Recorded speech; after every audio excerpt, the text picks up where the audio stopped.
Hello everybody and welcome back to the channel, and today we're going to go over my personal favorite Civ, but it's a Civ that is not exactly the best in the game, Korea.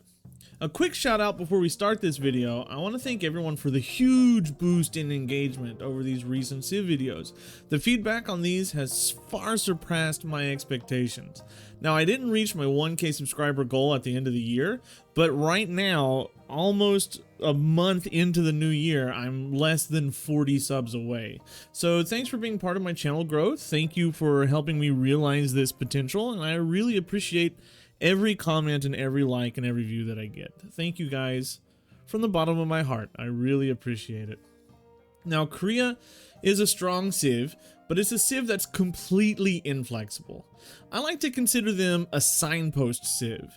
If you play Magic the Gathering, you know what a signpost uncommon is. They tell you how your color pair is going to play in a particular expansion. Civ has a similar idea. Some Civs are designed around new players. If you're interested in learning how to play culture, Pericles is going to teach you everything about culture because everything he has is about culture. If you want to learn how to dominate, who's a very aggressive Civ? Rome was very aggressive in history. Trajan helps you learn how to dominate because you get a strong unique unit and you get free buildings you don't need to build. So you learn to produce units over infrastructure. If you need to learn how to do these new districts in Civilization 6, what is a district? I played the old Civ games, but I didn't know what this is. Guess what? Japan is all about placing districts properly. So they teach you what to do.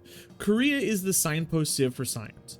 Everything in their kit is built around science. But are they the best science Civ in the game? No, but they are the most straightforward science Civ, and they will introduce you to the potential of science in this game. The obvious thing that pushes them in this direction is the Seowon. It's a half-cost campus that is always +4 science. It has to be built on a hill. That is a requirement, but I find that it's not that hard to build them on hills. The reason they did this is because colleges, basically that's what a Seowon is. It's a Confucian college, or Neo-Confucian college. They're always built on mountaintops here in Korea due to old superstitions about feng shui and older beliefs. And they cannot have any district around them, or they start losing adjacency. So the government plaza does nothing for a Seowon. And, you know, this is certainly very strong. A +4 campus is always going to give you rationalism 50%, right? Always. But it is not scalable.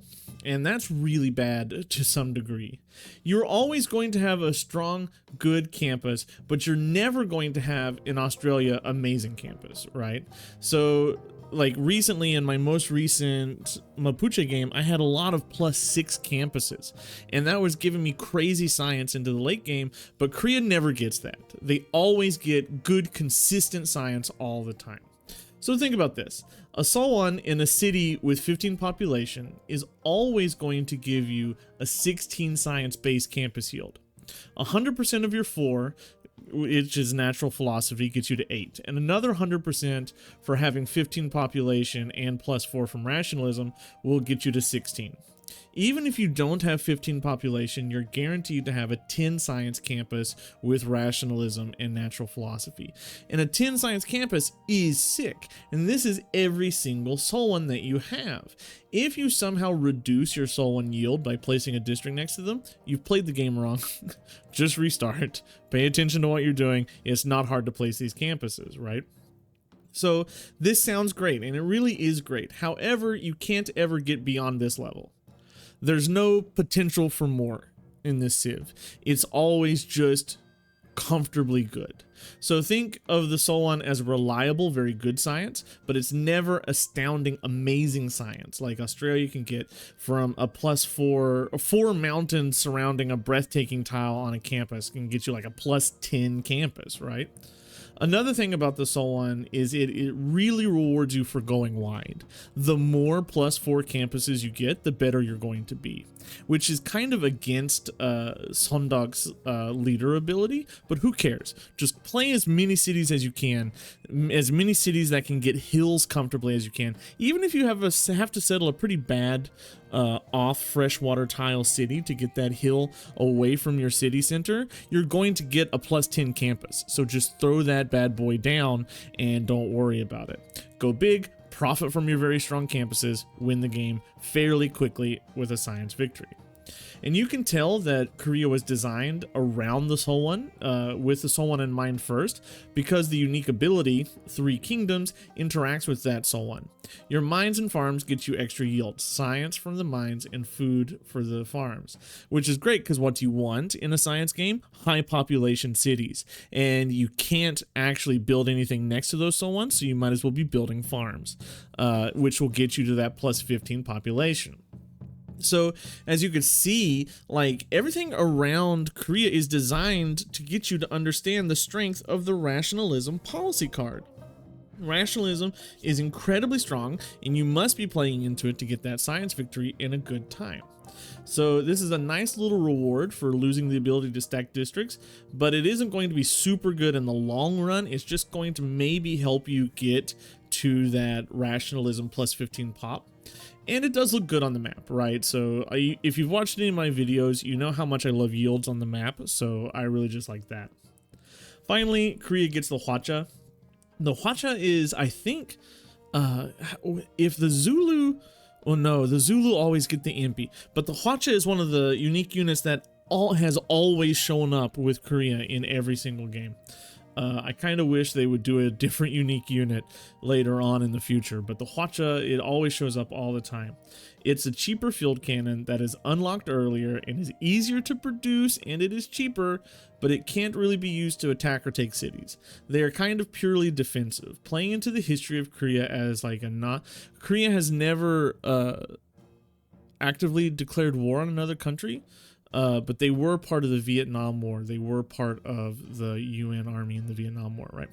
But Korea has never actively, like, openly declared a hostile war on another country. So that plays into their history, but it doesn't really help out in this game very much. You're likely to be far ahead of most people in the tech tree, and there'll be better units to use. And the Hwacha, I find it actually hurts a little bit because field cannons are really so good offensively normally that you're losing that good unit for a unit that's a little bit worse than the unit it replaces, in all honesty.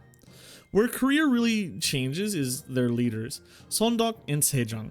So one of these leaders is designed with your civ purely in mind, and the other seems like an afterthought with an ability they thought just might be cool. Seondeok brings with her the Hwarang governors. The governors in your city provide +3 culture and science for each promotion that they have. And this works multiplicatively with other percentage modifiers.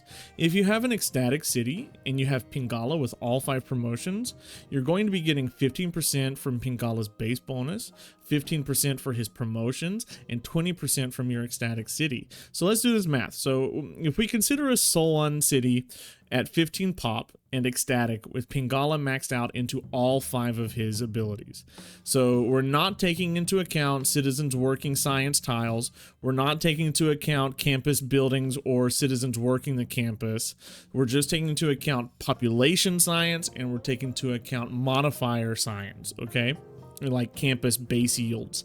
So you will have 16 base yields on the campus due to natural philosophy and rationalism, and you're going to get 30 science from your population. So that's 46. Add in your bonuses, so the 15%, 15%, 20%, and you're going to end up at 54 or 55. And that's a really big jump. And this is obviously not counting your libraries, your universities, your research labs. This is not counting any city-states that you're suzerain of or any city-state bonuses, envoys that you're getting from that. It's not counting Kilwa. If you get all those things, city-states, from science city-states, Kilwa, you're easily going to be making hundreds of science in your Pingala city a turn. But this doesn't synergize super well with the Seowon. So to me, the Seowon wants you to spread out to take advantage of it. But with Seondeok, you're only going to get her bonus in 7 cities. And even then, you're not going to have enough governor titles to max all 7 governors out. So you're really only going to get a full bonus in 4 cities if you max out each of your governors. So it seems like she wants to play small. but the Seowon is not scalable, so you really have to put more of them down to get that bonus. So she kind of caps out to a degree. Don't get me wrong, Seondeok is great, and you want to focus governor titles with her, and Seondeok will always make more science than Sejong on an equal number of cities. But even though you will be consistent always, you'll never be like bonkers crazy with her. Sejong is just flat out not as good, and that's really sad because they did Sejong Daewang really dirty in this game, and it's sad because of the huge part in Korea history that he plays, inventing Hangul. They even named the ability Hangul, and it has really nothing to do with the invention of Hangul. Hangul allows you to receive culture equal to double the current science when you complete the first tech from a new era. And now, what is this really doing for you? It's not going to pay huge dividends until later in the game, and at that point you should already have a decent culture output to get to your good cards. I really don't know what the purpose here is except to get you to rationalism probably earlier. You end up with less science overall than Seondeok. You might get more culture than she will, but you'll always definitely have less science. Now, I will admit that it is interesting to pay attention to and min-max your science so hard before you complete those first techs of a new era. That could be a fun little mini game, but you're so much less reliable than Seondeok is. She will benefit much more from modifiers than Sejong will because she gets those extra percentages. Sejong gets nothing like to add to his science. You just get the Seowon. That's all Sejong has. Do you have a lot of Seowons? Then Sejong has an ability. Do you not have a lot of Seowons? Then Sejong has no ability, right? And it just feels pretty bland and bad. I wish he had some form of multiplier, and with him you really have to expand. If you get enough Seowons, you will hit rationalism really early. When you tech up, you'll get a lot of culture off of that, and that might be his best trait, right? And that adds together. Once you get rationalism, you'll get more culture the next tech you boost, so on and so on. However, it just feels lame. And with Korea, Sejong can do crazy things every now and then, but Seondeok will always be good. I really wish that they would have given Sejong a smaller boost on every tech or every 5 techs that you researched. Instead of the first tech of a new era, give me, I don't know, the cost, give me a percentage of my science towards culture or something like that. And that would have been so much more interesting because you're not going to win a science game based off of culture alone, right? So it's not busted in my opinion. So with these leaders, science is obviously the best victory type for both of them. You're the most fire and forget civ in the game. You'll win a science game by doing nothing, and it's just what Korea does. You'll win science by doing nothing but building Seowons, but you're not always going to win those games fast. You get consistent games, but not crazy games. So 10 out of 10. Domination would be next, which is super anti-Korean, honestly. You'll have more science than any other civ in the game. Most of the time, which means that you'll have a tech edge on other civs, which makes it easy to roll them over. You just don't get any combat bonuses or good unique units, so 6 out of 10. Diplomacy would be next. Decent culture to get to those wonders. You get lots of gold if you get golden ages off of your crazy Seowons. You get to industry techs early, but you have nothing really pushing you here, so 5 out of 10. Everything else, like culture and religion, just not good. Don't do them. You don't have nothing that pushes you that way. 3 out of 10. I think Seondeok is the best leader. She's a B+. She used to be S, but the game has changed a lot since Rise and Fall came out. When rationalism was just another flat 100%, it was great, but it's not that anymore. You're a great science civ a lot of the time, but you are never an amazing science civ like Australia or Yongle. Sejong is way less good. You're still strong because of the Seowon, but you're just the Seowon. You're not a leader ability. So C-. I like Korea, and they are just great to start up and play a chill game of Civ without thinking. But they're a bit boring, and you really have no control over your bonuses. But they do have the best music in the game by far. Let me know what you think about them in the comments down below, and I'll see you next time. Goodbye.